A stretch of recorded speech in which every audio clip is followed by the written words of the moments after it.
নমস্কাৰ জেআৰজি ব্লগ লৈ সকলোকে স্বাগতম জনাইছো। আজি আমি আলোচনা কৰিবলৈ লৈছো ইণ্ডিয়ান ইকনমিক্সৰ অন্য এটা গুৰুত্বপূৰ্ণ টপিকটো হ'ল what is the measures to remove poverty. অৰ্থাৎ পভাৰ্টি ৰিমুভ কৰিবৰ বাবে বা পভাৰ্টি নাইকিয়া কৰিবৰ বাবে কি মেজাৰ্ছ দেশ এখনে গ্ৰহণ কৰিব পাৰে। অৰ্থাৎ দেশ এখনে দৰিদ্ৰতাৰ পৰা হাত সাৰিবৰ বাবে কি উপায় অৱলম্বন কৰিব পাৰে সেই সম্পৰ্কে আজি আমি আলোচনা কৰিম।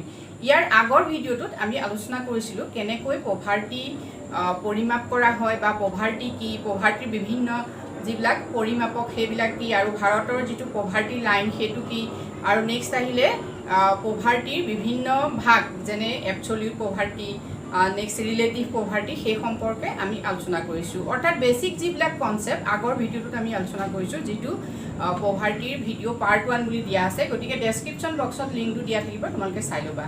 ঠিক আছে, আজি আমি তেনে আলোচনা কৰোঁ যে মেজাৰ্ছবিলাক কি হ'ব পাৰে পভাৰ্টি নাইকিয়া কৰিবৰ বাবে দেশ এখনে কেনেকুৱা ধৰণৰ পৰিমাপক গ্ৰহণ কৰিব পাৰে বা কি উপায় গ্ৰহণ কৰিব পাৰে সেই সম্পৰ্কে আমি চাই লওঁ। ফাৰ্ষ্টটো হ'ল বাই এক্সিলাৰেটিং ইকনমিক গ্ৰ'থ। অৰ্থাৎ দেশ এখনৰ অৰ্থনৈতিক উন্নয়ন কি কৰিব লাগিব, বৃদ্ধি কৰিব লাগিব। যদি দেশ এখনৰ অৰ্থনৈতিক উন্নয়ন বৃদ্ধি কৰা নহয় তেনে দেশখনৰ পৰা কেতিয়াও পভাৰ্টি নাইকিয়া কৰিব নোৱাৰে। এতিয়া দৰিদ্ৰতা দূৰ তেতিয়াহে হ'ব যদি দেশখনৰ ক্ৰম অনুসাৰে মানে ষ্টেপ বাই ষ্টেপ দেশখনে কি কৰিব পাৰে, অৰ্থনৈতিক উন্নয়ন ঘটাই গৈ থাকিব পাৰে। এতিয়া দেশ এখনৰ অৰ্থনৈতিক উন্নয়ন কেতিয়া হয়? দেশ এখনৰ অৰ্থনৈতিক উন্নয়নৰ প্ৰথমটো মেজাৰ্ছটোৱে হ'ল কি, ইনক্ৰিজ GDP। অৰ্থাৎ দেশখনত কি হ'ব লাগিব, GDP ইনক্ৰিজ হ'ব লাগিব। সেই কথাটো আমি চাব লাগিব, কি হ'ব লাগিব, GDP ইনক্ৰিজ হ'ব লাগিব। যদি GDP কি আমি সকলোৱে জানো, GDP কি, গ্ৰছ ডমেষ্টিক প্ৰডাক্ট, অৰ্থাৎ স্থূল ঘৰুৱা উৎপাদন। অৰ্থাৎ দেশ এখনৰ যি দ্ৰব্য আৰু সেৱা, দেশ এখনৰ নিৰ্দিষ্ট বৰ্ষটোত উৎপাদিত দ্ৰব্য আৰু সেৱাৰ যি মুদ্ৰা মূল্য, তাকে কি বুলি কোৱা হয়, GDP বুলি কোৱা হয়। এতিয়া এই GDPৰ পৰিমাণটো কি হ'ব লাগিব, ষ্টেপ বাই ষ্টেপ দেশখনৰ বৃদ্ধি হৈ গৈ থাকিব লাগিব। এতিয়া GDP বৃদ্ধি যেতিয়া হয়, দেশখনত GDP কেতিয়া বৃদ্ধি হয়? দেশখনত GDP বৃদ্ধি হ'বলৈ হ'লে কি হ'ব লাগিব, প্ৰথমতে আহিব লাগিব প্ৰডাকশ্যন বৃদ্ধি হ'ব লাগিব। যে দেশখনত কি হৈছে, উৎপাদন বৃদ্ধি হ'ব লাগিব। এতিয়া উৎপাদন বৃদ্ধি কৰিবলৈ দেশখনে কি কৰিব লাগে, সদায় বিভিন্ন ধৰণৰ লেবাৰ নিয়োগ কৰিব লাগিব, নে লেবাৰ এমপ্লয় কৰিব লাগিব। যেতিয়া কি হৈছে, শ্ৰমিকৰ নিয়োগ বৃদ্ধি কৰি গৈ থকা হ'ব, তেতিয়া কি হৈছে, প্ৰডাকশ্যন বৃদ্ধি হ'ব। এতিয়া যিহেতু প্ৰডাকশ্যন বৃদ্ধি কৰিবলৈ প্ৰয়োজন কি, শ্ৰমিকৰ প্ৰয়োজন। শ্ৰমিকক যেতিয়া বেছিকৈ ব্যৱহাৰ কৰা হ'ব তেতিয়া কি হৈছে, প্ৰডাকশ্যন বৃদ্ধি হ'ব। আৰু শ্ৰমিক যদি বেছিকৈ ব্যৱহাৰ কৰা হয়, শ্ৰমিকৰ পৰা লেবাৰ যদি বেছিকৈ হয়, লেবাৰে কি পাব, তেতিয়া ইনকাম বেছি হ'ব, মানে এমপ্লয়মেণ্ট বাঢ়িব। লেবাৰ যেতিয়া বেছিকৈ এনগেজ কৰা হ'ব মানে এমপ্লয়মেণ্ট বৃদ্ধি হ'ব। দেশ এখনত কি হৈছে, নিয়োগৰ সমস্যা দূৰ হ'ব। আৰু নিয়োগৰ যেতিয়া সমস্যা দূৰ হোৱা মিনছ দেশখনৰ কি হৈছে, জনসাধাৰণৰ হাতলৈ ইনকাম আহিব। অৰ্থাৎ GDP increase means production increase means income generate. মানে যেতিয়া প্ৰডাকশ্যন জেনেৰেট হ'ব তেতিয়া লগে লগে কি হৈছে, ইনকামো জেনেৰেট হ'ব, মানে আয়ো কি হৈছে, সৃষ্টি হ'ব, বৃদ্ধি হ'ব। গতিকে আয় যেতিয়া বৃদ্ধি হয়, দেশখনৰ আয় বৃদ্ধি হোৱা মানে কাৰ বৃদ্ধি হ'ব, লেণ্ড, লেবাৰ, কেপিটেল, সেই চাৰিওটা উপাদানৰ যিবিলাক গৰাকী তেওঁলোকৰ কি হৈছে, আয় বৃদ্ধি হ'ব। আৰু তেওঁলোকৰ আয় বৃদ্ধি হোৱা মানে কি হৈছে, বহুতো মানুহে যিখিনি জীৱন ধাৰণৰ বাবে ন্যূনতম প্ৰয়োজনীয় দ্ৰব্য সেৱা, তাৰ লগতে অন্ন বস্ত্ৰ বাসস্থান শিক্ষা এইখিনি তেওঁলোকে ক্ৰয় কৰিবৰ কাৰণে তেওঁলোকৰ হাতত কি হৈছে, আয় তেওঁলোকে লাভ কৰিব। গতিকে তাৰমানে ইকনমিক গ্ৰ'থে এই গোটেই ষ্টেপকেইটাক কি কৰে, ছিগনিফাই কৰে। গতিকে ইকনমিক গ্ৰ'থ হোৱা মিনছ দেশখনৰ পৰা দৰিদ্ৰতা হ্ৰাস হোৱা বা দৰিদ্ৰতা নাইকিয়া হোৱা। নেক্সট পইণ্টটো আমি চাওঁ। নেক্সটটো আহিলে combating poverty by improving distribution of income. অৰ্থাৎ যদি আমি পভাৰ্টি দূৰ কৰিব লাগে বা পভাৰ্টিক ৰোধ কৰিব লাগে, তেতিয়াহ'লে আমি কি কৰিব লাগিব, দেশখনে ইম্প্ৰুভিং ডিষ্ট্ৰিবিউশ্যন অফ ইনকাম, আয়ৰ যিটো বিতৰণ হয় সেই বিতৰণৰ ক্ষেত্ৰত কি হৈছে, উন্নত দৃষ্টিভংগী বা বিতৰণৰ যি সমতা, আয়ৰ সমবিতৰণ হ'ব লাগিব। এতিয়া আয়ৰ সমবিতৰণ হোৱা মানে কি, যে সাধাৰণতে কি হয়, দেশ এখনত ধনী আৰু দুখীয়া দুটা শ্ৰেণী থাকে, আপাৰ ক্লাছ লোৱাৰ ক্লাছ। এতিয়া সাধাৰণতে আমাৰ ভাৰতবৰ্ষৰ দৰে যিবিলাক দেশ হয়, ডেভেলপিং কাণ্ট্ৰি হয়, এই দেশবিলাকত কি হয়, যিটো ক্লাছ মানে শ্ৰেণী যিটো থাকে এই যে ক'লো আপাৰ ক্লাছ লোৱাৰ ক্লাছ, এই আপাৰ ক্লাছত কি হৈছে, আপাৰ ক্লাছসকল সদায় ধনী হৈ গৈ থাকে, মানে ধনী ব্যক্তিসকল ধনী হৈ গৈ থাকে আৰু দুখীয়াসকল দুখীয়া হৈ গৈ থাকে। এইটো হোৱাৰ মূল কাৰণ হ'ল যে ইনকাম যিটো হয়, দেশখনৰ অৰ্থনীতিখনত যিটো ইনকাম হয়, সেই ইনকামৰ যিটো বিতৰণ হয়, আয়ৰ যিটো বিতৰণ হয়, আয়ৰ বিতৰণটো কি হৈছে সমানভাৱে নহয়। এতিয়া চৰকাৰখনে বা দেশখনে কিহত গুৰুত্ব দিব লাগিব, আয়ৰ সম বিতৰণত গুৰুত্ব দিব লাগিব। অৰ্থাৎ ধনীসকলেও আয় লাভ কৰিব লাগিব, দুখীয়াসকলেও তাৰ সমানে আয় লাভ কৰিব লাগিব। গতিকে সেইটো কৰিবলৈ চৰকাৰে দুটা পলিচি গ্ৰহণ কৰিব পাৰে। সেই পলিচি দুটা হ'ল কি, fiscal measures and legislative measures, মানে দুটা পৰিমাপক চৰকাৰে গ্ৰহণ কৰে। আয়ৰ সম বিতৰণ হ'লে কি হ'ব, দেশখনৰ পৰা দৰিদ্ৰতা দূৰী হ'ব। গতিকে দেশখনে কি কৰিব লাগিব, দুটা নীতি, দুটা পৰিমাপক ল'ব লাগিব। সেই দুটা হ'ল যে fiscal measures and legislative measure. Fiscal measures হ'ল ৰাজকোষীয় যিবিলাক পৰিমাপক, মানে চৰকাৰে যিবিলাক কাম কৰে, চৰকাৰৰ দ্বাৰা ৰাজকোষীয় যিবিলাক কাম হয়, চৰকাৰে কি কৰে, চৰকাৰে জনসাধাৰণৰ ওপৰত টেক্স আৰোপ কৰে আৰু কি কৰে, ছাবচিডি দিয়ে। গতিকে ফিস্কেল মেজাৰ্ছত আহিব টেক্স এণ্ড ছাবচিডি, অৰ্থাৎ কৰ আৰু ৰাজ সাহায্য। এতিয়া চাওঁ আমি এই টেক্স কাৰ ওপৰত লগোৱা হয়, টেক্স সদায় যিসকলৰ ইনকাম এটা লেভেলত থাকে। সাধাৰণতে কি হয়, টেক্স সেইসকল ব্যক্তিয়ে দিব লাগে যিসকল আপাৰ লেভেলৰ হয়, মানে এবভ পভাৰ্টি লাইন হয়, আৰু বিল' পভাৰ্টিখিনিয়ে কেতিয়াও টেক্স দিব নোৱাৰে। গতিকে যিখিনি কি হৈছে APL হয়, APLখিনিয়ে সাধাৰণতে টেক্সৰ আণ্ডাৰত পৰে। গতিকে টেক্সৰ জৰিয়তে চৰকাৰে কি কৰে, APLখিনিৰ পৰা, মানে ধনী শ্ৰেণীখিনিৰ পৰা তেওঁলোকৰ ইনকামৰ আধা অংশ কাটি আনে। এটা পাৰ্চেণ্টেজ, আমি আধা বুলি ক'ব নোৱাৰোঁ একচুৱেলি, এটা পাৰ্চেণ্টেজ কি কৰে, চৰকাৰে সংগ্ৰহ কৰে টেক্সৰ মাধ্যমেৰে, মানে কৰৰ যোগেদি। আৰু সেইখিনি কি কৰে, যিসকল BPL মানে বিল' পভাৰ্টি লাইন, তেওঁলোকক কি কৰা হয়, সেই ছাবচিডিৰ জৰিয়তে, মানে ৰাজ সাহায্যৰ জৰিয়তে তেওঁলোকক সুবিধা দিয়া হয় চৰকাৰে। গতিকে যিটোক আমি ট্ৰেন্সফাৰ পে'মেণ্ট বুলি কওঁ, যেনেকৈ বিভিন্ন ধৰণৰ পেঞ্চনবিলাক চৰকাৰে দিয়া, বা চৰকাৰে যিকোনো ধৰণৰ সাহায্য দিয়া, চৰকাৰে যিকোনো ধৰণৰ স্কলাৰশ্বিপ দিয়া, এনেকুৱা ধৰণৰ যিবিলাক হয়, সেইবিলাকক কি বুলি ক'লোঁ, সেইবিলাক ট্ৰেন্সফাৰ পে'মেণ্ট। সেই ট্ৰেন্সফাৰ পে'মেণ্ট মানে ছাবচিডিৰ জৰিয়তে, ৰাজ সাহায্যৰ জৰিয়তে চৰকাৰে কি কৰে, জনসাধাৰণক, মানে বিল' পভাৰ্টি লাইনৰ যিসকল ব্যক্তি থাকে, অৰ্থাৎ যিসকল দৰিদ্ৰ ব্যক্তি, তেওঁলোকক উপকৃত কৰে। গতিকে আমি দেখিলোঁ যে আয়ৰ সমবিতৰ তেতিয়াহ'লে কেনেকৈ কৰিব পাৰে চৰকাৰে, টেক্স আৰু ছাবচিডিৰ জৰিয়তে, মানে ধনীসকলৰ আয়ৰ এটা অংশ কৰ্তন কৰি আনে টেক্সৰ জৰিয়তে, আনি পেলাই কি হয়, দুখীয়াসকলক ৰাজ সাহায্যৰ জৰিয়তে চৰকাৰে সহায় কৰি সেই দুখীয়াসকলৰ যি দাৰিদ্ৰতা, সেই দাৰিদ্ৰতাৰ পৰা তেওঁলোকক উপশম কৰাৰ চেষ্টা কৰে। ঠিক আছে, আৰু এটা আছে, সেইটো হ'ল কি, লেজিছলেটিভ মেজাৰ্ছ। ইয়াত সাধাৰণতে কি হয়, লেজিছলেটিভ মেজাৰ্ছত আইনগত যিবিলাক পৰিমাপক হয়, কিছুমান আইন চৰকাৰে কি কৰে, প্ৰস্তুত কৰিব লাগিব বা প্ৰস্তুত কৰে। এইখিনি আমাৰ ভাৰত চৰকাৰে গ্ৰহণ কৰি আছে। এনেকুৱা ষ্টেপতে ভাৰত চৰকাৰে দৰিদ্ৰতা দূৰীকৰণ কৰিবলৈ চেষ্টা কৰি আছে। গতিকে এই যিকেইটা আমি মেজাৰ ইয়াত দিছোঁ, গোটেইখিনি ভাৰত চৰকাৰে পভাৰ্টি ৰিডাকশ্যনৰ বাবে লোৱা এইকেইটা মেজাৰ, সেইটো তোমালোকে মনত ৰাখিবা, বা গোটেই দেশৰ বিশ্বৰ বিভিন্ন দেশে আচলতে এইকেইটা মেজাৰে ল'বলগীয়া হয়। ঠিক আছে, এতিয়া আইনগত যিবিলাক পৰিমাপক হয়, তাত কি কৰিব লাগিব,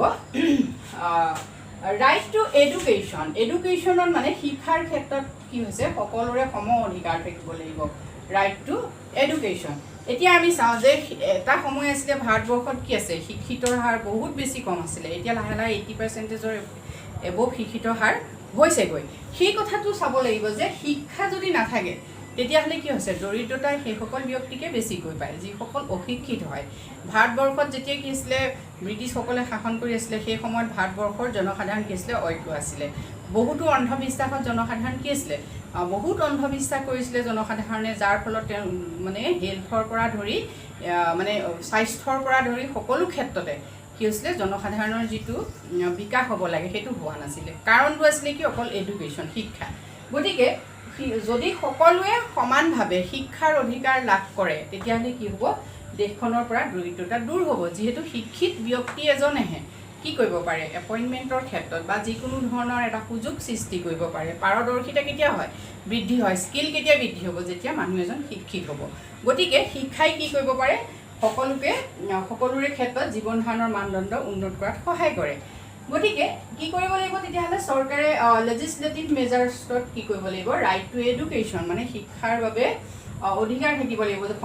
এতিয়া আমি দেখিছোঁ ভাৰতবৰ্ষত শিক্ষাৰ অধিকাৰ আছে, সকলোৱে বিনামূল্যে পঢ়িবলৈ পায় এটা নিৰ্দিষ্ট বয়সলৈকে। গতিকে সেইটো ভাৰত চৰকাৰে ইতিমধ্যে কৰিছে যদি শিক্ষাৰ অধিকাৰ সকলোকে দিয়া হয় তেতিয়া কি হ'ব এক্সিলাৰেটিং হিউমেন ৰিসোৰ্স ডেভেলপমেন্ট হ'ব অৰ্থাৎ দেশ এখনৰ পৰা দৰিদ্ৰতা দূৰ কৰিবলৈ হলে কি হ'ব লাগিব মানৱ সম্পদ যিখিনি থাকে দেশখনৰ যিখিনি মানৱ সম্পদ অৰ্থাৎ শিক্ষা স্বাস্থ্য প্ৰশিক্ষণ এইবোৰ উপাদানেৰে কি কৰিব পাৰি এজন মানুহক মানৱ সম্পদলৈ উত্তীৰ্ণ কৰিব পাৰি এতিয়া এই শিক্ষা যদি হয় তেতিয়া মানুহ এজন কি হ'ব হিউমেন কেপিটেল হ'ব মানৱ মূলধন হ'ব আৰু সেই মানৱ মূলধনৰ যদি বিকাশ সাধন কৰিব পাৰে দেশ এখনে তেতিয়া কি হ'ব দৰিদ্ৰতাৰ সমস্যাৰ পৰা দেশখনে সমাধান পাব ঠিক আছে নেক্সট আৰু এটা কাম কৰিব লাগিব মিনিমাম ৱেজ এক্ট এটা লেজিসলেটিভ যিখিনি মেজাৰ হয় আইনগত যিখিনি পৰিমাপক হয় তাত কি কৰিব লাগিব তাত এনেকুৱা ধৰণৰ আইনো প্ৰস্তুত কৰা উচিত বা প্ৰস্তুত কৰে দেশবিলাকে যাতে দেশখনত সকলোৰে কি হৈছে এখন মানে মজুৰীৰ যি আইন মানে সকলোকে এটা নিৰ্দিষ্ট পৰিমাণৰ মজুৰি দিব লাগিব এনেকুৱা ধৰণৰ মজুৰি আইন শ্ৰমিকৰ বাবে যিখন আইন থাকিব লাগে সেইখনো থাকিব লাগে মানে সমান কামৰ বাবে সমান মজুৰি ঠিক আছে এইকেইটা তেতিয়াহ'লে আমি দেখিলোঁ যে কম্পিটিং পভাৰ্টি বা ইম্প্ৰুভিং ডিষ্ট্ৰিবিউশ্যন অফ ইনকামৰ কাৰণে তেনে এই দুটা কি কৰিব লাগিব মেজাৰ দেশবিলাকে গ্ৰহণ কৰিব লাগিব নেক্সট আমি চাওঁ 3 নম্বৰটো আহিলে competing poverty to population control সেইটো সকলোতকৈ ডাঙৰ কথা জনসংখ্যা যদি নিয়ন্ত্ৰণ নহয় তেতিয়াহ'লে দেশ এখনৰ পৰা দৰিদ্ৰতা কেতিয়াও দূৰ কৰিব নোৱাৰি এতিয়া আমি দেখিছোঁ ভাৰতবৰ্ষ কি হৈছে বিশ্বৰ ভিতৰত দ্বিতীয় বৃহত্তম জনসংখ্যাৰ দেশ গতিকে ভাৰতবৰ্ষত এতিয়া টু চাইল্ড পলিচি গ্ৰহণ কৰা হৈ আছে কিন্তু আমি দেখিছোঁ যে বাস্তৱত কি হৈছে বাস্তৱত টু চাইল্ড যিটো পলিচি মানে দুটা সন্তানহে হ'ব লাগে সেই পলিচি একচুৱেলি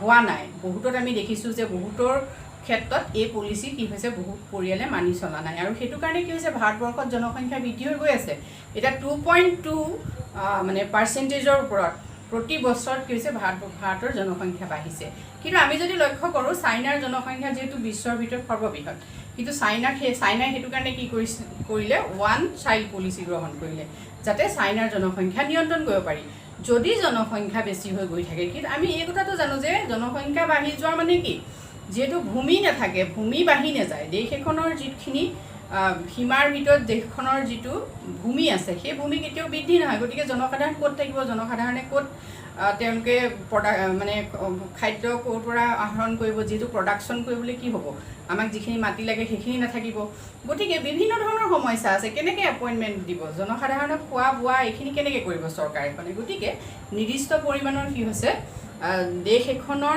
ভূমি চাইহে দেশখনত কি হৈছে জনতাৰ একচুৱেলি থকা উচিত হয় গতিকে ভাৰতবৰ্ষত এই কথাটো সকলোতকৈ ডাঙৰ কথা যে জনসংখ্যা নিয়ন্ত্ৰণ যদি কৰিব নোৱাৰে তেতিয়াহ'লে কি হয় দেশখনৰ পৰা দৰিদ্ৰতা দূৰ কৰিব নোৱাৰে এতিয়া এটা পৰিয়ালত যদি আমি চাওঁ এজন মানুহে ইনকাম কৰে গতিকে এজন মানুহে ইনকাম কৰি 3-4জন মানুহ যেনিবা যেন তেনে চলাব পাৰে যদি এজন মানুহৰ ইনকামত 11জন 12টা থাকে 12 মানে 12-11 এনেকুৱা ধৰণৰ আগৰ আছিলে যিহেতু সন্তান তেনেকুৱা যদি হয় এতিয়াৰ দিনত যদি 4-5টাও হয় তেতিয়াও কি হৈছে ঘৰখন নিশ্চয় দৰিদ্ৰতাৰ সমস্যাতে পৰিবই গতিকে জনসংখ্যা নিয়ন্ত্ৰণটো এতিয়া সকলোতকৈ গুৰুত্বপূৰ্ণ হয় ভাৰতবৰ্ষৰ কাৰণে আৰু এই ক্ষেত্ৰত আচলতে সকলো সচেতনো হোৱা উচিত আৰু সকলোৱে এই ক্ষেত্ৰত সচেতনতা অৱলম্বন কৰি জনতাক জাগৰণ কৰা উচিত ঠিক আছে নেক্সট আহিলে আদাৰ্ছ মেজাৰ্ছ এতিয়া আমি এই 4টা আচলতে মেজাৰ্ছ ইম্পৰ্টেণ্ট হয় আদাৰ্ছ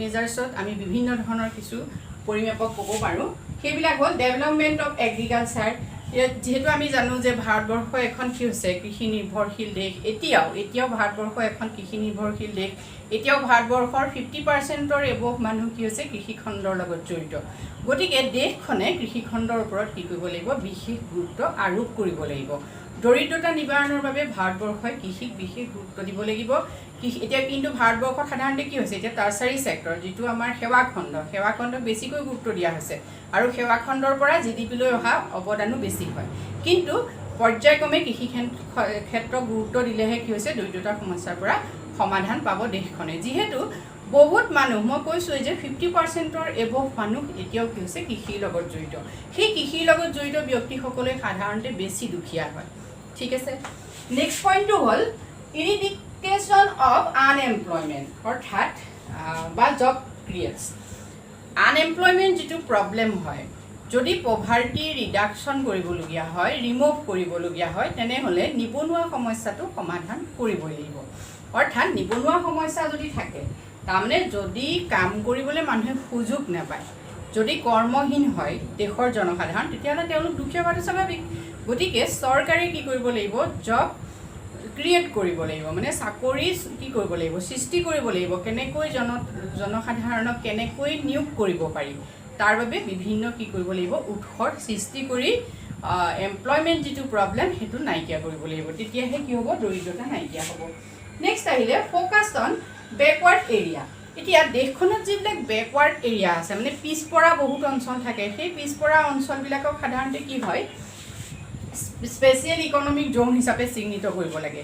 কৰি পেলাই সেই স্পেচিয়েল ইকনমিক জ'নত কি হৈছে, চৰকাৰে বিশেষ গুৰুত্ব দি পেলাই সেই তাৰ যিসকল জনসাধাৰণ তেওঁলোকক আগবঢ়াই নিয়াৰ চেষ্টা কৰিব লাগে। তেতিয়া কি হৈছে, দেশখনৰ পৰা সেই বিশেষ যিখিনি বেকৱাৰ্ড অঞ্চল সেইখিনিক যদি স্পেচিয়েলি তেওঁলোকক নিয়োগ দিয়া হয়, স্পেচিয়েলি যদি তেওঁলোকৰ তাত কিবা কিবি ইণ্ডাষ্ট্ৰি বহুৱাই দিয়া হয় বা নন ফাৰ্মিঙৰ ব্যৱস্থা কৰা হয়, তেতিয়া কি হ'ব, সেই ঠাইৰ জনসাধাৰণে এপইণ্টমেণ্টৰ সুযোগ পাব, আৰু নিয়োগ পোৱা মিনছ তেওঁলোকৰ ইনকাম জেনেৰেট হ'ব। ইনকাম জেনেৰেট হোৱা মিনছ দৰিদ্ৰতাৰ যিকেইটা সূচক হয়, যেনে অন্ন, বস্ত্ৰ, বাসস্থান, শিক্ষা, বিশুদ্ধ খোৱা পানী, স্বাস্থ্য, এই গোটেইখিনি যদি পায়, মানে জীৱন ধাৰণৰ মানদণ্ড উন্নত হোৱা মিনছ কি, দৰিদ্ৰতাৰ অৱসান হোৱা।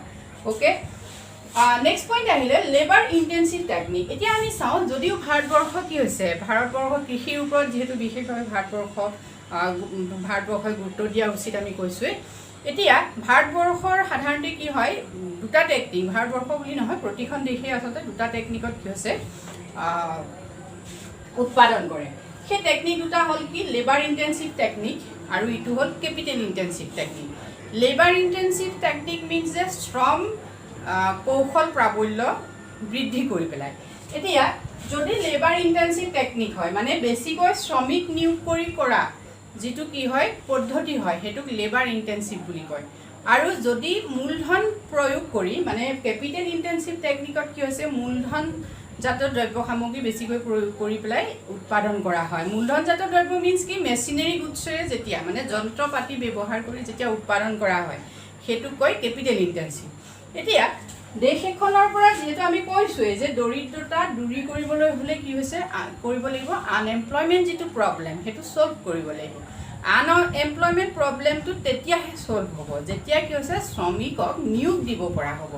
শ্ৰমিকক নিয়োগ কেতিয়া কৰিব পৰা হ'ব, যদি ইণ্ডাষ্ট্ৰীবিলাকে যিকোনো ফাৰ্মে বা যিকোনো ধৰণৰ প্ৰডাকশ্যনত কি হৈছে লেবাৰক নিয়োগ কৰা হয়, অৰ্থাৎ শ্ৰমিকসকলক, যিসকল নিবনুৱা আছে তেওঁলোকক যদি কি হৈছে নিয়োগ দিয়া হয়, তেতিয়াহে কি হৈছে লেবাৰ ইণ্টেন্স, তেতিয়াহে কি হ'ব, দেশখনৰ পৰা আনএমপ্লয়মেণ্টৰ সমস্যাটো দূৰ হ'ব। আনএমপ্লয়মেণ্টৰ সমস্যা দূৰ হোৱা মানে কি হ'ব, দেশখনৰ পৰা পভাৰ্টি দূৰ হ'ব। গতিকে লেবাৰ ইণ্টেনচিভ টেকনিক কি হৈছে, ভাৰতবৰ্ষৰ দৰে দেশবিলাকে ব্যৱহাৰ কৰিবই লাগিব। এতিয়া আমি যদি ভালকৈ চাওঁ, যিবিলাক আমাৰ উন্নত দেশ, আমেৰিকা, জাপান, ইংলেণ্ড আদি দেশবিলাকে কি হৈছে কেপিটেল ইণ্টেনচিভ টেকনিক ইউজ কৰিছে। মানে তেওঁলোকে কি কৰিছে, উৎপাদনত শ্ৰমিকৰ সংখ্যাটো কমাই যন্ত্ৰপাতিৰ পৰিমাণটো বঢ়াই দিছে। যিহেতু কি হৈছে, শ্ৰমিক 10জনে যিটো কাম কৰিব, এটা মেচিনে তাতকৈ বেছি কাম কৰিব। গতিকে কেপিটেল ইণ্টেনচিভ মিনছ সেইটো। কিন্তু আমাৰ দৰে দেশবিলাকত সাধাৰণতে সেইটো কেপিটেল ইণ্টেনচিভ টেকনিক যদি সকলোতে ব্যৱহাৰ কৰা হয়, তেতিয়া কি হৈছে নিবনুৱাৰ সমস্যা বৃদ্ধি হ'ব আৰু দৰিদ্ৰতাৰ কি হৈছে আৰু বাঢ়িবহে। ঠিক আছে, নেক্সট আহিলে ইনফ্ৰাষ্ট্ৰাকচাৰ ডেভেলপমেণ্ট। এতিয়া যিটো আমাৰ আন্তঃগাঁথনিৰ বিকাশ, দেশ এখনৰ আন্তঃগাঁথনিৰ বিকাশ সাধন কৰিব লাগিব। দেশখনৰ আন্তঃগাঁথনিৰ বিকাশ মানে কি, দেশ এখনত কি হ'ব লাগিব, ৰাস্তা পদূলি, দলং এটচেট্ৰা, যেনেকৈ টেলিকমিউনিকেশ্যন মানে দূৰসংযোগ বিভাগ, ইণ্টাৰনেট কানেকশ্যন, এই সকলোবিলাকৰ যদি উন্নতি হয়, সেইটো কি বুলি ক'ব, সেই সকলোবিলাক হ'ল দেশখনৰ আন্তঃগাঁথনি। গতিকে দেশখনৰ আন্তঃগাঁথনি যদি বিকাশ সাধন হয়, তেতিয়া দেশখনৰ পৰা দৰিদ্ৰতা দূৰ হ'ব। কেনেকৈ হ'ব, আমি উদাহৰণ হিচাপে চাওঁ, এই লেবাৰ ইণ্টেনচিভ টেকনিক তাত ইউজ হ'ব। যেনে ৰাস্তা এটা বনাবলগীয়া হ'ল, ৰাস্তাটো বনাবলৈ যাওঁতে কি হয়, তাততো বহুত শ্ৰমিকৰ প্ৰয়োজন হ'ব। গতিকে ৰাস্তাটো বনাওঁতে যিসকল শ্ৰমিকক তাত নিয়োগ কৰা হ'ব, তেওঁলোকে কি হৈছে নিয়োগ পালে, মানে তেওঁলোক কি হৈছে নিবনুৱাৰ পৰা তেওঁলোকে নিবনুৱা সমস্যাটো তেওঁলোকৰ অৱসান ঘটিলে। গতিকে নিবনুৱা সমস্যা অৱসান ঘটা মানে কি হৈছে পভাৰ্টি ৰিডাকশ্যন। গতিকে ইনফ্ৰাষ্ট্ৰাকচাৰ ডেভেলপমেণ্টত চৰকাৰে গুৰুত্ব দিব লাগিব। এতিয়া দলং এখন বনাবলৈ যাওঁতে তাত কিমানখিনি বনোৱাৰ প্ৰয়োজন হয়, আমি সেইটো চাব লাগিব। গতিকে ইনফ্ৰাষ্ট্ৰাকচাৰ ডেভেলপমেণ্ট দেশ এখনৰ পভাৰ্টি ৰিডাকশ্যনৰ কাৰণে অন্যতম এটা গুৰুত্বপূৰ্ণ মেজাৰ্ছ। নেক্সট আহিলে বাই গিভিং এক্সেছ টু ক্ৰেডিট। এতিয়া কি হৈছে, ক্ৰেডিট যিটো হয় যে সকলোকে মানে ক্ৰেডিট ছিষ্টেম মানে সকলোৱে যদি যিসকল দেশখনৰ যিসকল জনসাধাৰণ আছে, যিসকল দৰিদ্ৰ লোক আছে, তেওঁলোকে ইচ্ছা কৰিলে লোন এটা লৈ মানে মূলধন তেওঁলোকে সংগ্ৰহ কৰিব পৰা এটা ব্যৱস্থা থাকিব লাগে। ইচ্ছা কৰিলে তেওঁলোকে লোন ল'লে বা যিকোনো ধৰণৰ চৰকাৰী সুবিধা পাব লাগে, যাতে তেওঁলোকে এটা গঠনমূলক কিবা এটা তেওঁলোকে কৰিব পাৰে, মানে শিল্প উদ্যোগ যিকোনো ধৰণৰ সৰু সুৰা ইণ্ডাষ্ট্ৰি এটা তেওঁলোকে কৰিব পাৰে। তাৰ বাবে তেওঁলোকক কি কৰা হ'ব লাগে, এক্সেছটো ক্ৰেডিট কৰাৰ প্ৰয়োজন। নেক্সট আহিলে বাই প্ৰপাৰ পাব্লিক ডিষ্ট্ৰিবিউশ্যন ছিষ্টেম। এতিয়া প্ৰপাৰ পাব্লিক ডিষ্ট্ৰিবিউশ্যন ছিষ্টেম যিটো হয়, পাব্লিক ডিষ্ট্ৰিবিউশ্যনৰ ছিষ্টেম সম্পৰ্কে মই ইয়াৰ আগতে আলোচনা কৰিছোঁ। তোমালোকে প্লে লিষ্টত গৈ যদি ক্ৰম অনুসাৰে চোৱা নিশ্চয় PDS কি পাবা। এই পাব্লিক ডিষ্ট্ৰিবিউশ্যন মানে ৰাজহুৱা বিতৰণ যিটো ব্যৱস্থা হয়, ৰাজহুৱা বিতৰণ ব্যৱস্থা কি হৈছে, বিতৰণ ব্যৱস্থাৰ উপযুক্তভাৱে মানে ইয়াক ব্যৱহাৰ কৰিব লাগিব চৰকাৰে। অৰ্থাৎ যিসকল একচুৱেলি পভাৰ্টিত পৰে, মানে যিসকল একচুৱেলি দৰিদ্ৰ, সেই ব্যক্তিসকলক কি হৈছে PDSৰ জৰিয়তে সহায় কৰা উচিত। এতিয়া সাধাৰণতে কি হয়, আমাৰ দেশবিলাকত দেখা যায় যে বহুত এবাৰ পভাৰ্টি লাইনৰ ব্যক্তিও কি হৈছে চৰকাৰে এই PDSৰ জৰিয়তে যিবিলাক সুবিধা বিল' পভাৰ্টি লাইনক দিয়ে সেইখিনি তেওঁলোকে লৈ থাকে। গতিকে তেনেকুৱা হ'লে সাধাৰণতে কি হয়, সাধাৰণতে চৰকাৰে যাৰ কাৰণে যিটো উদ্দেশ্যত PDS আৰম্ভ কৰিছে চৰকাৰে বা PDSটো চলাই আছে, সেইসকল লাভৱান্বিত নহয়। গতিকে যিসকল প্ৰকৃততে দৰিদ্ৰ সেইসকলকহে কি কৰিব লাগে, PDS ছিষ্টেমৰ জৰিয়তে অৰ্থাৎ ৰাজহুৱা বিতৰণ ব্যৱস্থাৰ জৰিয়তে চৰকাৰে সহায় আগবঢ়োৱা উচিত। তেতিয়াহে মানে কি হ'ব, দেশখনৰ পৰা আচল দৰিদ্ৰ মানুহখিনিক চৰকাৰে সহায় কৰিব লাগিব। গতিকে আচল দৰিদ্ৰ মানুহখিনিয়ে সহায় পাবলৈ হ'লে কি কৰিব লাগিব, আমি জনসাধাৰণো কিছু সচেতন হ'ব লাগিব দেশখনৰ পৰা, তেতিয়াহে দৰিদ্ৰতা যাব। এতিয়া আমি দেখিছোঁ যে অসম চৰকাৰে বিভিন্ন ধৰণৰ পলিচি গ্ৰহণ কৰিছে, যেনেকৈ আমি ধৰি ল'লোঁ অৰুণোদয় আঁচনি, বৃদ্ধ পেঞ্চন আঁচনি, কনকলতা মহিলা সবলীকৰণৰ বাবে যিবিলাক আঁচনি গ্ৰহণ কৰিছে। এই আঁচনিবিলাকতো কি হৈছে, পভাৰ্টি এলিভেশ্যন কথাটোৱে সোমাই আছে, মানে কেনেকৈ দেশখনৰ পৰা দৰিদ্ৰতা নিৰাময় কৰিব পৰা হ'ব। কিন্তু এই আঁচনিবিলাকত যিসকল প্ৰকৃততে যিসকলে পাব লাগে সুবিধা, সেইসকলে সুবিধাটো পাইছে নে নাই, সেই ক্ষেত্ৰত আমি জনসাধাৰণো সচেতন হ'ব লাগিব। তেতিয়াহে কি হ'ব, দেশৰ প্ৰকৃত দৰিদ্ৰ ব্যক্তিজনে সুবিধাটো পালেহে তেওঁ দৰিদ্ৰতাটো যাব। আৰু এনেকৈ কি হৈছে, দেশবিলাকে বা চৰকাৰে বিভিন্ন ধৰণৰ আঁচনি প্ৰস্তুত কৰি PDSৰ জৰিয়তে কি কৰিব পাৰে, দৰিদ্ৰতা দূৰী কৰিব পাৰে। গতিকে এইখিনি আমি কেইটামান খাওঁতে পোৱা পইণ্ট ইয়াত আউট কৰিছোঁ। তোমালোকে আৰু বিভিন্ন পইণ্ট ইয়াত লিখিব পাৰা, কিন্তু গুৰুত্বপূৰ্ণ পইণ্ট এই চাৰিটাই হয়। ঠিক আছে, আজিলৈ ইমানেই। নেক্সট আমি আলোচনা কৰিম চৰকাৰে বিভিন্ন ধৰণৰ আঁচনি যিহেতু গ্ৰহণ কৰিছে, অৰ্থাৎ পভাৰ্টি এলিভেশ্যন প্ৰগ্ৰেম কিছুমান চৰকাৰে লৈছে, সেই প্ৰগ্ৰেমবিলাক আমি ক্ৰম অনুসাৰে আলোচনা কৰিম। যদি ভিডিঅ'টো ভাল লাগিছে, তোমালোক উপকৃত হৈছা, তেতিয়াহ'লে কমেণ্ট কৰিবা। আৰু যিসকলে প্ৰথমবাৰৰ বাবে চাইছা মোৰ ভিডিঅ', তেওঁলোকে মোৰ চেনেলটো ছাবস্ক্ৰাইব কৰিবলৈ নাপাহৰিবা। Thank U.